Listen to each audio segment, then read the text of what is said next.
All right, so sorry I started without you. So this is a heater I've had for a while. This thing is great. Most winter days, I let it run on the low for about 30 minutes, and it heats my garage right up. And then typically I don't, maybe probably go 2 or 3 hours on a 30-something degree day without cutting it back on. It's great. It's the MH540T. But really, all these heaters are practically the same. They have all the same components. This one is a Harbor Freight brand. I think that's what it was. Yeah, Harbor Freight tools. So what you have is your tank connection. Some of them have O-rings, some of them don't. Sometimes those O-rings go bad. If that O-ring goes bad, your little protection device in your propane tank could be taking it out. You've got the pressure regulator, and there's a little plastic rubber diaphragm in here that sometimes goes bad. Up here, you've got the valve that will turn off if your thermocouple isn't sensing that heat. So that'll cut off. So that's why you got to push that in when you start it, because what you're doing is bypassing that thermocouple. And then here you have like a tilt switch or a turnover switch. If this heater gets knocked over, then it's gonna cut the valve off. Your propane comes out here, it mixes with air, and then it goes up into the heater. So here's a few things I've seen over the years with these heaters. If you keep it outside, stuff likes to live up in here, dirt daubers and stuff like that. So it's a good thing to clean out. Also, if you use it in a dusty environment, you'll get stuff that'll get sucked up in there and clog it up. So that's as easy as just hopefully you got an air hose or a can of air, try to blow all that stuff down and out. This, especially if you're using it on high, you'll get some condensation and everything that'll build. And then if you're in a dusty environment with wood or Bondo or anything like that, it'll start getting muddy, and that's part. Let's see if I can see this one. This one can get like that. Yeah, that's all like Bondo and dust and dirt and stuff. So that can hurt the performance of them. So here's a few things that can go wrong. Your thermocouple could be bad, or simply it could just not be close enough to the heat. You'll know that if it starts fine, and when you let off this button, it stops. So another thing that could be causing that same condition could be this tilt valve. The easiest way to rule that out is just simply by testing it. Take these two wires off, get you a piece of spare wire or anything conductive, and jumper it out. Start it up, and if it works, then most likely it's your tilt valve has gone bad.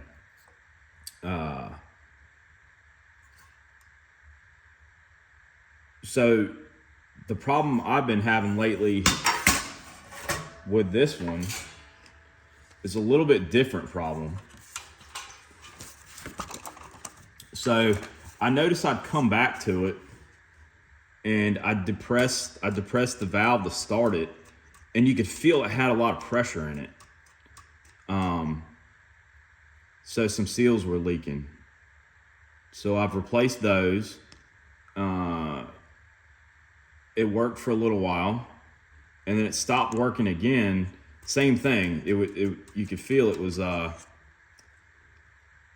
you could feel there was gas behind there. And what I was having to do was take these screws loose on this model and just bleed that gas off, and then it would work again for a little while. So the other day I went to start it and I couldn't get it to work. I pushed this down and I wouldn't hear any gas at all coming out. So how I troubleshot that, not knowing if it was a problem inside this valve or a problem inside the regulator, was I took this hose loose, turned on the gas, no gas came out. So that ruled out the top half. Then I took the hose completely off. I blew it out. It was clear through the way. Then I started looking at this valve, and I cracked it open, and no gas would come out. So I started taking this apart. This you have to pry off. Then there's this little Allen head screw that holds the springs in. I took that out. It's got some springs, took that out. And then you see in there, you see the diaphragm's all cracked. So that's probably been cracked for a little while, and it was slowly letting gas out and blocking that valve there. So I found this on Amazon. I just typed in this Chant TYQ-14A, and I found this part for $16. So it should get here today, and we'll replace it and see if we have some sort of success with this heater.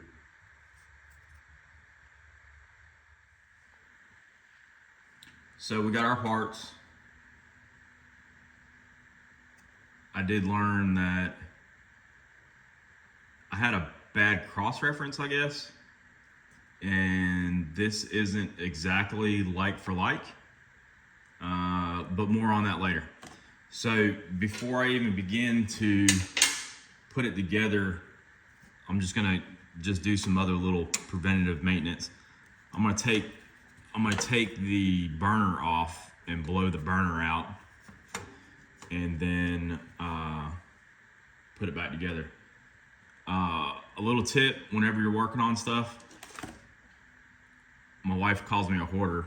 This was just an empty container from some other stuff I had ordered, but something to put my screws in so I don't lose them.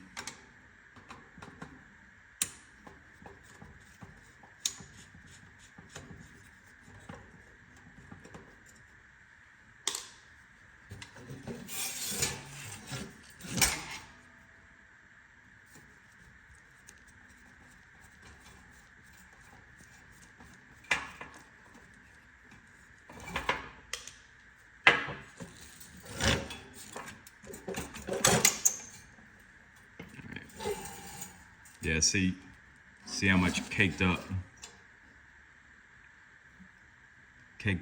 dirt, debris, probably a lot of body filler from me sanding. Maybe a little sawdust is on those.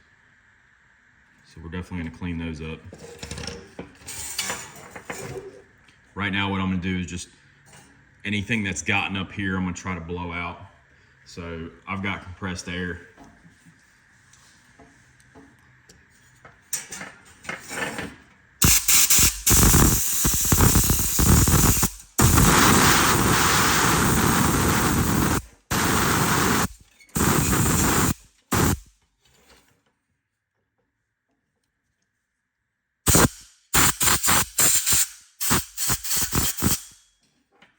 I'm not blowing into the heater. I'm blowing across the hole, and hopefully that'll draw some of that dust and dirt out.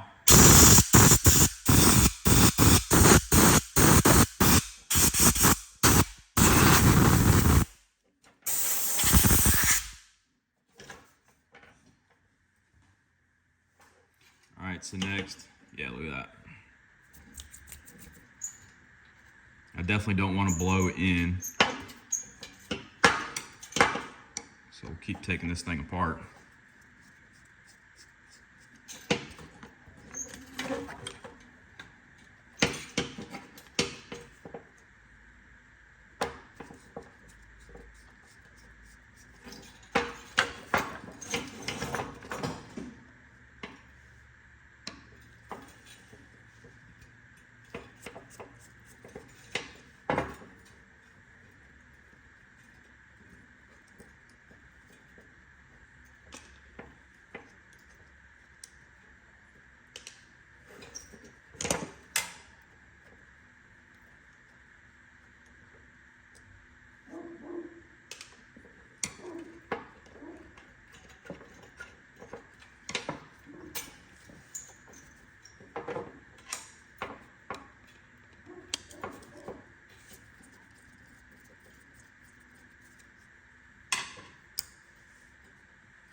Looks like it should have came apart there, but I didn't want to pull too hard on it.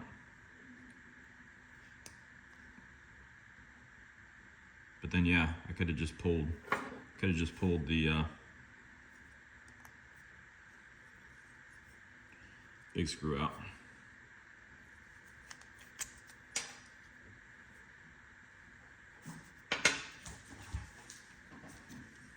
Pressed air again.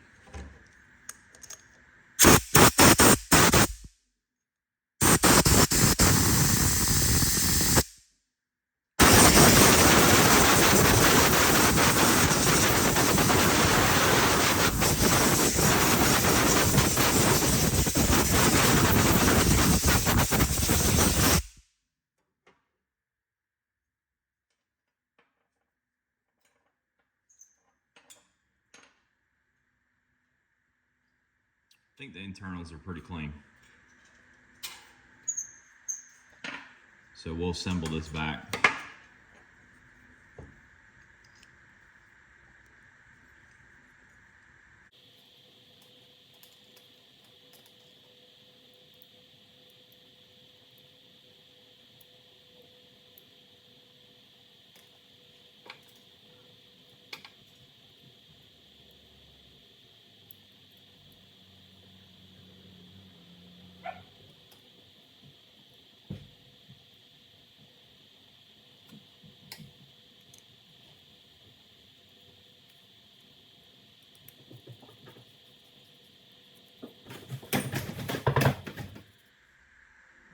All right, sorry, neighbor came over. All right, back to it.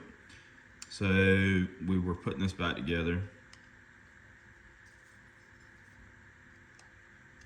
Got that tight. Take some there.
All right, time to put the hose back on.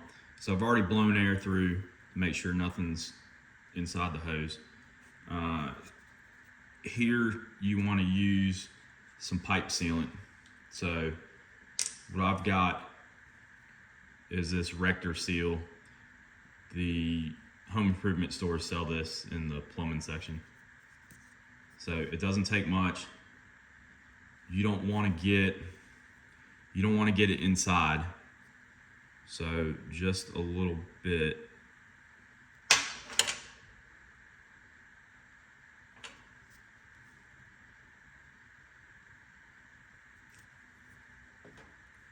All right, we'll turn that in.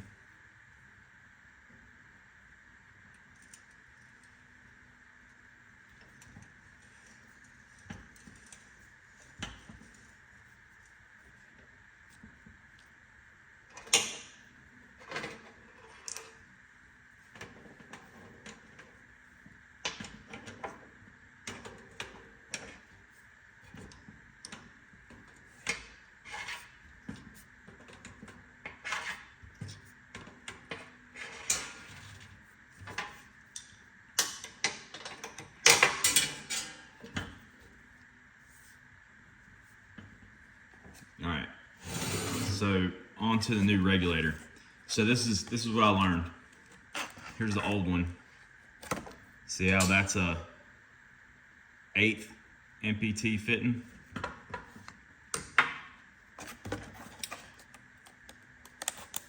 Apparently that's uncommon. So I actually looked at getting a new hose.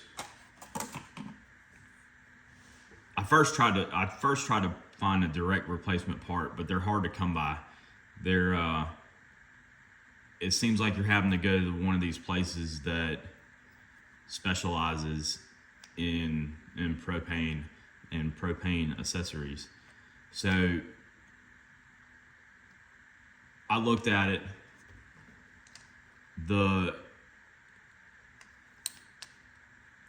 internals are equivalent. It's just the outlet is a different size.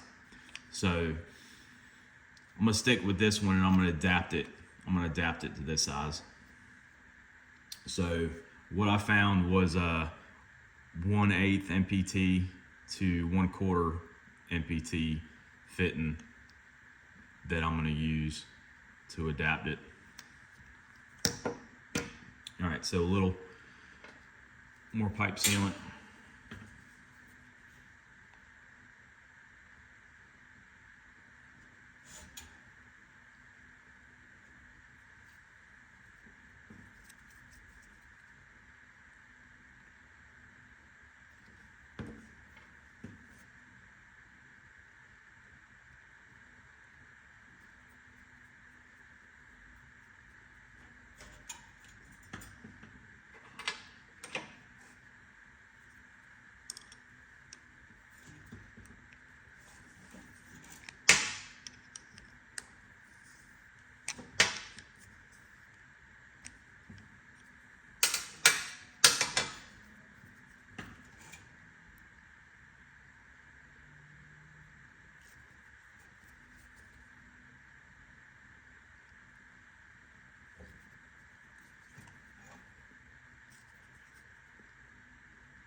Clean up the mess.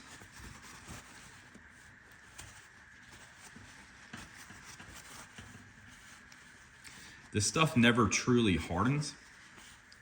So anywhere you get it on your fingers or anywhere else, it will follow you. You will find it everywhere. So try to get it down to the bare minimum.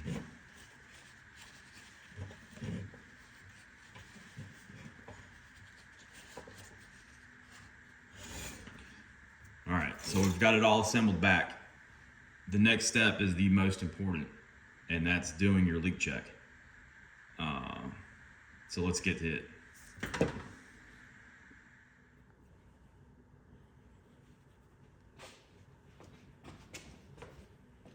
All right, so we've got it mounted back on the propane tank.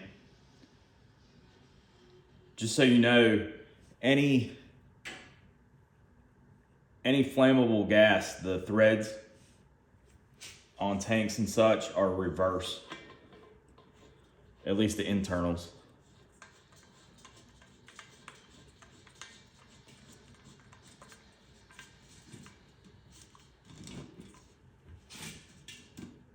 All right, we can get that tightened up. All right, so we're gonna do this in stages. So first I'm gonna turn on tank.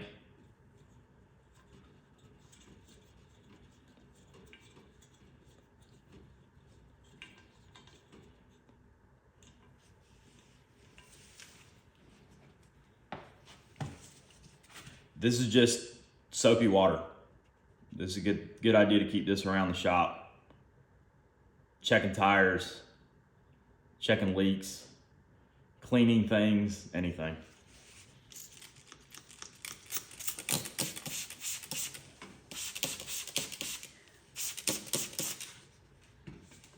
So if we did have a leak, you would see some bubbles.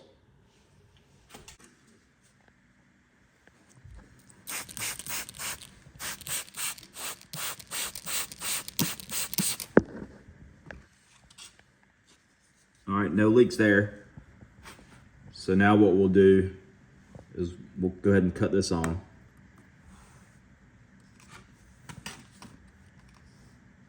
Check for leaks.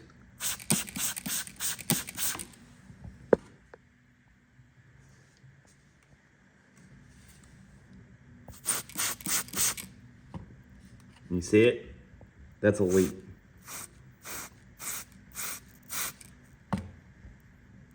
That's what you're looking for.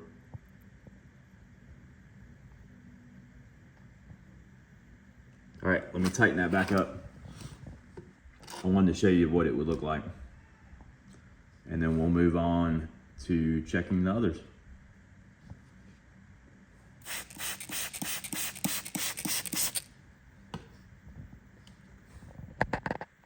That's what you want.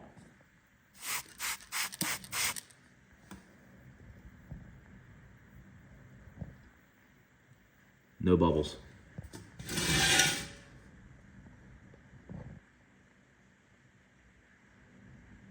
All right, let me get that other fit and tighten back up. And then we'll give this thing a try. In the meantime, I'll check all these fittings we didn't disturb too, just to be safe. All right, I've tightened it up.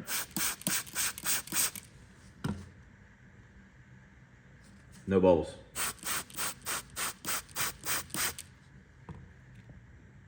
Everything looks good. I've checked these.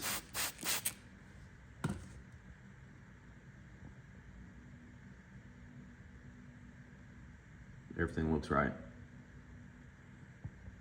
All right, so I'm gonna let this air out a little bit because I do smell just a small hint of propane from that leak. And then after that, we'll fire this thing up, give it a try. All right, let's give it a try. This is the lighter I use, one of those electronic types. A little bit easier, I like it being long. I used to use a barbecue lighter, but the wife gave me this, and it works great. I just like how far you can get away from lighting it. You're supposed to light it using the hole. I don't. Just find it awkward to try to reach up in there. I just come in from down here. All right, let's give it a try.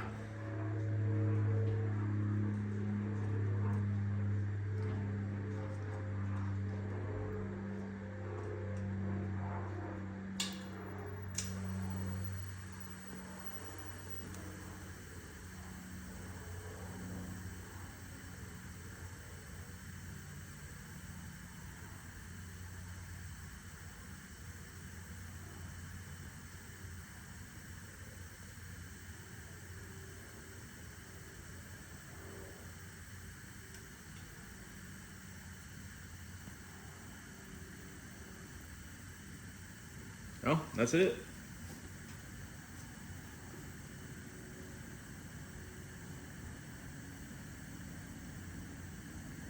It's back to working.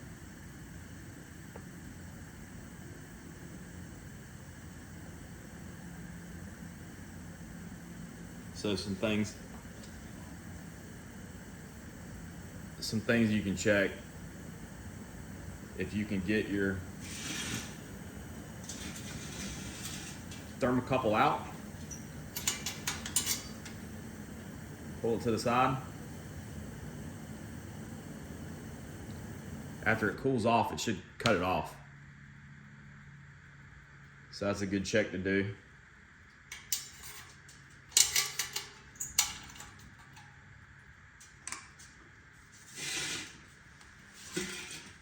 We'll light it again.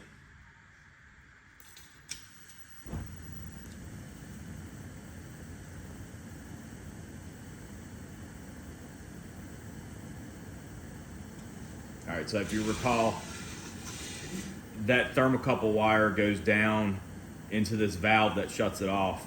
It's also wired with this switch here, which is that rollover switch, and we can check it too.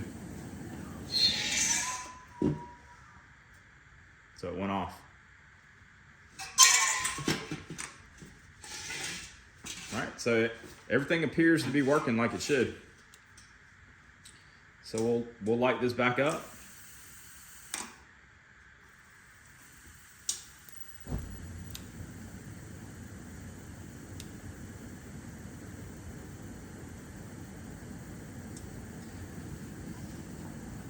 We'll heat the shop up.